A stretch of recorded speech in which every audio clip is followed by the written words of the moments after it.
బాబు గారు నమస్కారం. క్షమించాలా, ఏమి అయిందని మీకు ఆల్రెడీ ఇన్ఫామ్ చేసి ఉండవచ్చు. మీకు లోకల్లో ఎన్నెన్నో ఫ్రెండ్స్లో అది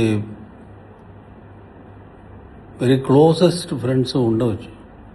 బట్ నాకు ఒకే ఒకరు ఫ్రెండ్స్ అంటే, ఆత్మీయుడు అంటే మీరు ఒకరే.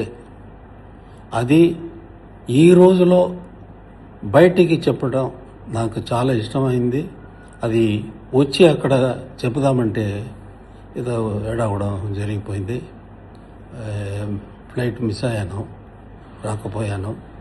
రాకపోతే కూడా నా మైండ్ అంతా, నా సోల్ అంతా అక్కడే ఉందని మీకు బాగా తెలుసు. మీకు తెలుసంటే కూడా నేను అది తెలివించాలని నాకు ఉద్దేశంతో ఇది చెప్తున్నాను. మీకు మంచి ఆరోగ్యం, మంచి పౌడు, మంచి గొప్పతనం, ఇవి అన్నీ దేవుడు బాగా ఇచ్చి ఉన్నారు. దేవుడు ఇచ్చేది అన్నీ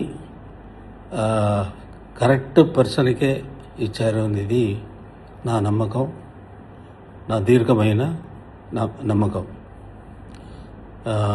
ఈ ఫంక్షన్ బాగా జరగాల,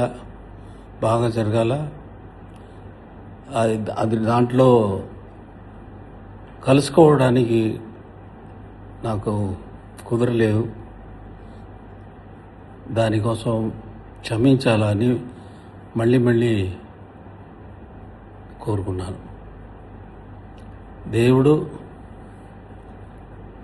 దేవుడితో మీకోసం నా ప్రేయర్ సెపరేట్గా ఉంది. మీరు ఒకే ఒకరు మాత్రమే నా జీవితంలో. ఎన్నో ఫ్రెండ్స్లో చిన్నప్పుడు ఎన్ని వచ్చారు, అందరూ పోయారంటే పోయారు, అది కాదు, లేదు. ఇప్పుడు నాతో ఫ్రెండ్స్ అని ఉండేది మీరు ఒకరు. ఫ్రెండ్స్, బ్రదరు, చాలా క్లోజెస్ట్, చాలా ఆత్మీయుడు, మీరు ఒకరే అనేది చాలా గర్వంగా చెప్తున్నాను.